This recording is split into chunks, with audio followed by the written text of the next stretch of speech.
Salut Big Rusty. On va parler de John Jones, on va parler d'Anderson Silva, mais surtout de Kamaru Usman, et ce sera le dernier podcast peut-être avant un petit moment concernant Kamaru Usman et surtout l'après-combat. Et c'est important parce que là on a eu des informations de la part de Dana White qui a échangé avec son ancien champion sur finalement pourquoi, les explications, pourquoi est-ce que Kamaru Usman apparaît pas si abattu que ça, et comme il l'avait même dit à TMZ, c'est que par rapport à son entourage, c'est celui qui le prend, qui prend cette défaite-là, qui l'encaisse finalement avec le plus de légèreté. Vous allez comprendre pourquoi, Big Rusty, parce que c'est vrai que quand on est champion, on a une certaine pression. Générique. Soit.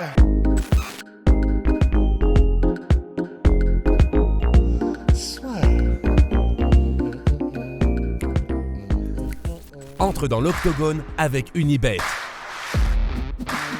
Qui sera le vainqueur du combat? En combien de rounds? Fais tes paris sur l'app numéro 1 et profite de 150 € offerts sur ton premier pari. Donc Big Rusty, dans une traduction dont tu as le secret, je vais nous expliquer ce qu'a dit Dana White hier en conférence de presse en marge des Dana White Contender Series. Et ben du coup en fait Dana White avait parlé du fait qu'il a eu au téléphone Kamaru Usman, et du coup il disait on a parlé et Kamaru Usman est in great spirits, il est de bonne humeur, il est bien dans sa tête. Évidemment il veut le rematch et il le veut salement, mais il a dit je peux même pas te dire à quel point du poids a été enlevé de mes épaules. Il y a énormément de pression qui va avec le run sur lequel il était, essayer de dépasser le record d'Anderson Silva, tous ces trucs-là. Il y a énormément de pression, donc il a hâte d'en être au rematch. Et en gros, après il parle de Leon Edwards, mais ces simples phrases-là, elles sont tellement importantes et fascinantes, parce que il y a quelques années, c'est Georges Saint-Pierre et Anderson Silva qui parlaient de la pression d'être champion. Et surtout quand tu es un champion régnant et dominant pendant très longtemps, en fait. Parce que pour devenir champion, en fait, pour faire très simple, tu as besoin d'un tel degré d'investissement, de discipline, de travail, d'intensité, et d'être constamment, de tout donner constamment, parce que y a pas de secret. Pour devenir champion UFC, tu es obligé de travailler comme personne d'autre et d'avoir un talent avant ça, mais c'est le travail qui fait la différence. Et en fait, rien que ça, c'est énormément de pression. Et rajouter à ça, au fait que tu sais que tu dois non seulement continuer à travailler, à cravacher comme personne chaque jour de ta vie, mais en plus de ça, il y a aussi la pression de savoir, et ça c'est Georges Saint-Pierre qui disait ça, que tu as une cible dans le dos pour tout le monde. C'est-à-dire que non seulement tu es au centre des attentions, ce qui peut aussi être beaucoup de pression parce que c'est beaucoup de responsabilité, mais en plus de ça, tous les combattants n'ont qu'une cible en tête, c'est toi. Et ça peut aussi pas mal apporter de pression à un être humain, même si c'est un combattant, Et du coup, là, tous ces éléments-là, ça fait probablement que pour Kamaru Usman, qui, là, c'est vrai, et le fait qu'il en parle, ça veut dire que ça devait vraiment énormément lui trotter dans la tête, et c'est normal. Mais cette histoire de peut-être dépasser le record d'Anderson Silva du nombre de victoires d'affilée à l'UFC, s'il le dit comme ça, et si Dana White en parle en retraçant sa discussion avec Kamaru Usman, ça veut dire que Kamaru Usman devait y penser et ça devait l'obnubiler en fait. Et c'est normal, c'est quand tu es un compétiteur de ce niveau-là, t'as qu'une idée en tête quand t'en es à quelques centimètres près, effectivement, c'est de battre tous les records que tu peux pour rentrer dans l'histoire. Et là, ça fait plaisir qu'ils le prennent comme... Enfin, c'est pas qu'ils le prennent comme ça, mais c'est que s'il dit ça et si ce sont des mots retranscrits de leur discussion, ça veut vraiment dire que c'est quelque chose qui a effectivement dû être, tu sais, un peu... tu t'y réfléchis même pas, ça te vient comme ça, et donc c'est presque l'émotion qui parle d'abord avant de, quand il sera à froid, peut-être Kamaru Usman, de se dire ah putain ouais bon, mais quand même ça aurait été tellement bien d'avoir ce record, fait chier, je suis passé à ça de la légende absolue machin. Bon, je pense qu'il y a ça, je pense qu'il y a ça oui, évidemment. Et je pense qu'il y aura peut-être même un peu plus, plus il avancera dans sa vie et dans sa carrière, parce que il pourra pas s'empêcher de se dire purée, j'étais à ça. C'est un peu comme du coup pour le compte du père Rusty sur Karelin, le fait que 17 ans après, Alexander Karelin était en mode ça me hante toujours, ce dernier combat de mes dernières Olympiades et tout qui m'aurait permis de devenir 4 fois champion olympique. Je n'arrive toujours pas à mettre les mots là-dessus, c'est ce qu'il dit. À utiliser les justes mots. pour parler de Karelin ce qui s'est passé. Ouais. Ouais. C'est ça qu'il dit? Ouais, non, on parle de la vidéo des Ouais, Jeux ouais, ouais, ouais. Olympiques. Ouais. Oui, oui, c'est ça. Ouais, enfin, c'est quelque chose, effectivement, dans ces eaux-là. Tout ça avec Et- un petit... Où Ouais. tu sens que niveau émotion, c'est Ah, ouf. bah, ça n'a pas Ouais. été digéré, mais bah, c'est ce que, du coup, c'est ce que disait Caroline. Mais malgré tout, bah, je peux pas non plus rester otage de ça toute ma vie. Bah, il faut que je continue. Mais c'est vous dire à quel point, pour des archi-compétiteurs comme ces gens-là, enfin, c'est le 1% du 1% en termes de discipline, en termes de volonté, en termes de tout ce qu'on veut. Bah, c'est sûr que là, c'est parce qu'on est quelques jours après et que là, nous, on est des gens normaux, on peut même pas s'imaginer ce que c'est que d'être un champion UFC qui qui est déjà une légende. C'est-à-dire que il était déjà sur je sais pas combien, 15 victoires d'affilée, je sais pas combien de défenses de titres d'affilée. Il était en train d'écrire l'histoire comme seulement Georges Saint-Pierre l'avait fait avant lui dans la catégorie. C'est vrai que c'était énormément de pression. En plus de tout le reste, il doit y avoir tellement de choses dans sa vie qu'on n'imagine même pas, qui sont liées au statut de champion dominant, etc. Et là, malgré tout, même si probablement que ça va le hanter dans le futur, je peux pas m'empêcher d'être entre guillemets content de savoir que là, il ressent quand même un peu de libération. Il ressent un petit peu de un vrai soupir de soulagement d'être enfin défait de cette pression qui devait être. Mais c'est comme quand tu es un pilote de chasse, tu prends 10 G dans la tronche. 10 G, je crois que personne ne l'a fait. Mais tu prends plusieurs G dans la tronche. Là, c'est ce qu'il devait avoir tous les jours quand il s'entraîne, quand tu sais que l'échéance arrive, etc. Ça me fait du bien de savoir qu'au moins il l'a pas pour quelques jours, peut-être quelques semaines, ça. Qu'il l'a plus. Alright, Big Rusty. Alright. Tu me montrais du doigt. Je crois que tu avais un truc à dire. J'avais un truc à dire, mais je sais pas si c'est effectivement DJ ou pas qu'a fait Maverick dans Top Gun Maverick. Il a voulu aller à 10 G, non? Je crois qu'il y arrive.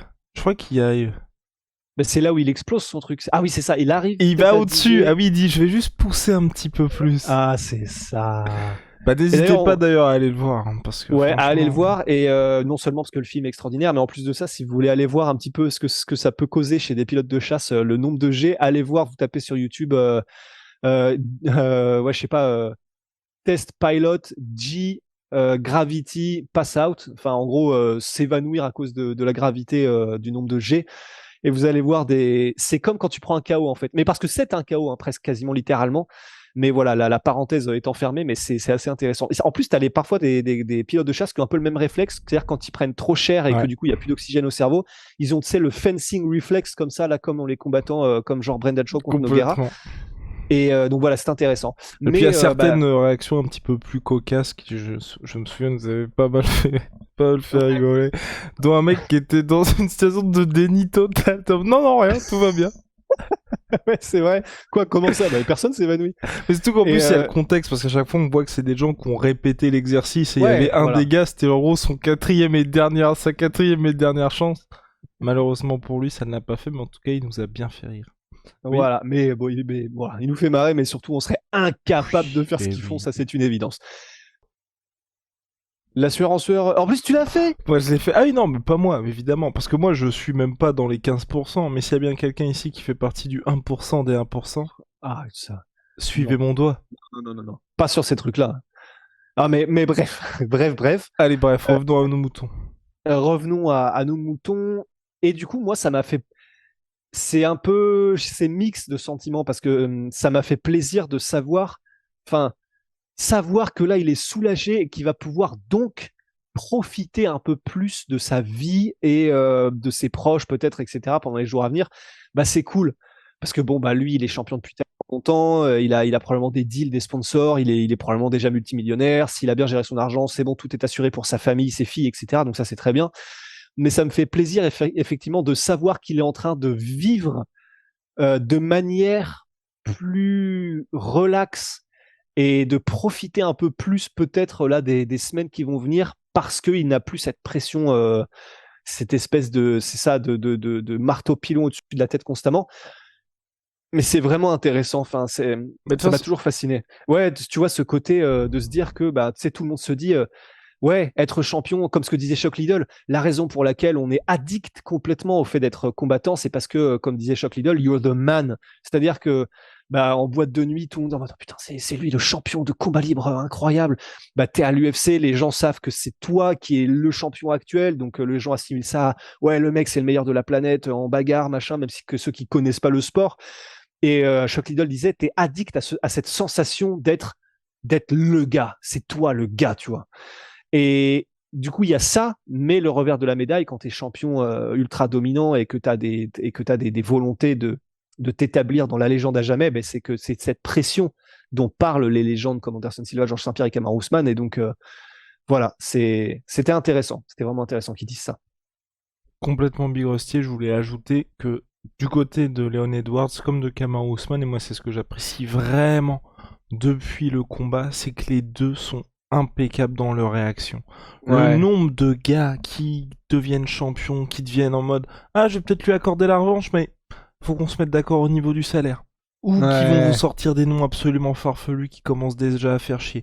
Ou alors qui commencent à prendre la grosse tête de « Ah, j'ai envie d'être Chem, bah il va attendre. Il va attendre comme moi il m'a fait galérer. » Enfin, Qu'est-ce qui a fait ça déjà la dernière fois? Parce que j'ai le souvenir d'avoir ressenti ça, mais je sais pas. ouais, il y avait. J'ai peur de me tromper de personne, mais je crois que Peña avait pas mal fait, c'est la possible. maligne après sa victoire sur Amanda Nunes. Ça m'étonnerait pas parce que j'ai souvenir qu'elle avait beaucoup trash talké et que c'était un peu énervant. Ouais, il y avait ça. Sinon, dans les changements de champion récemment. Ah oui, si, tout mine de rien, Brandon Moreno a été très bien, mais c'est vrai que Davison Figueiredo était un petit peu chiant quand il a pris la ceinture aussi. Enfin, vous voyez, il y a énormément de gars, à partir du moment où il commence à gagner, ça devient insupportable. Mais surtout, au-delà du côté insupportable, moi, ce que je déteste, c'est le changement de personnalité, tu vois. De se dire, putain, en fait, le mec, ça fait 5 ans qu'on le connaît, ce qu'il veut bien nous montrer dans les interviews, mais en fait, c'était ce mec-là depuis le début. Et là, Leon Edwards reste le même. Il va, selon toute vraisemblance, donner un title shot immédiat, une revanche immédiate à Kamaru Usman. Kamaru Usman, lui aussi, tu vois, il est pas en mode le gars qui subitement, tu vois, devient hyper agressif, en mode donne-moi ma revanche, je vais te fumer, machin. Voilà, on sent que les gars sont vraiment authentiques. Après, vous aimez, vous aimez pas. Tant pis, mais ils sont sur la même lignée, moi j'aime bien ça. Ouais, je suis d'accord. Et Big Rusty, on va se retrouver très vite pour d'autres aventures. Shout out my street people, street protein, headshot, pound for pound, non, pound for pound, headshot, dead. That's it. C'est vrai qu'elle est légendaire cette punchline maintenant. Et tu vois, mais ça fait plaisir. Mais attention parce que c'est ça que j'aime beaucoup maintenant à l'UFC aussi. Elle est légendaire, mais attention à la revanche si Kamaru Usman s'impose. C'est ça. Parce qu'il risque de nous sortir un truc un peu stylé. C'est vrai, mais on a tellement d'exemples de trucs comme ça légendaires, genre Rose Namajunas, tu sais, le premier combat contre Jedrzejczyk qui fait sa prière en face, qui résulte le je vous salue Marie ou je sais plus trop quoi en face de Yonadri Jedrzejczyk et qui la bat la deuxième fois ensuite et du coup le moment devient légendaire. C'est vrai que ce serait terrible s'il se faisait vraiment ramasser lors du troisième combat. Et du coup, elle vieillirait un peu comme du lait, cette citation, quoi. Quoi qu'il arrive. De toute façon, quoi qu'il arrive... Non, ça reste un moment incroyable. Ouais, c'est vrai. Ça reste un moment incroyable. Et quoi qu'il arrive, ça peut être légendaire. Parce que si Kamaru Usman lui roule dessus, t'as un truc... Attendez avant de me tomber dessus. Un truc à la Mohamed Ali, tu vois. Genre en mode... en fait, voilà de quoi sont faites les légendes. En plus, t'auras à se dire Kamaru Usman qui va à Wembley... ou même ailleurs parce qu'apparemment Dana White et quand Dana White dit on regarde dans d'autres villes, je pense qu'il pense surtout à Liverpool aussi qui pourrait être pas mal. Donc tu peux avoir un délire du le mec se ramène, le champion tu vois déchu, seul contre tous et il va fumer le gars en mode qu'est-ce qui se passe, donc avec en plus l'attitude qu'a Kamaru Usman que n'ont pas d'autres champions par exemple. Donc je pense que ça pourrait être très stylé.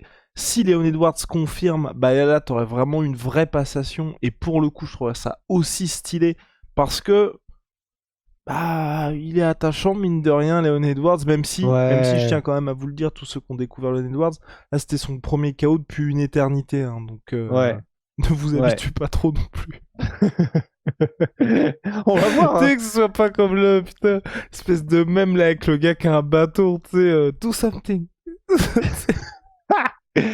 Après, c'est en soi, Khabib, il mettait pas beaucoup de finitions avant d'être champion. Hein, c'est vrai. À l'UFC. Donc on va voir. Ça se trouve, il va se dépasser. We'll see. Allez, à très vite, Rusty. On a, ouais, shout out my spray de protéines, on l'a fait? Moi, je fais le putain, moins 33% sur tous mes protéines avec le code la sueur. Mojito, tu l'as mis dans le mauvais sens. Eh ouais, c'est pas le booster, c'est le Sterboo. Le Sterboo. le Sterboo Torimo. Disponible sur C'est pas possible. disponible sur onae.fr, That's as hone.fr. good as it gets. Sterboo Torimo. Allez, Le pic. Le apex de l'humour en France.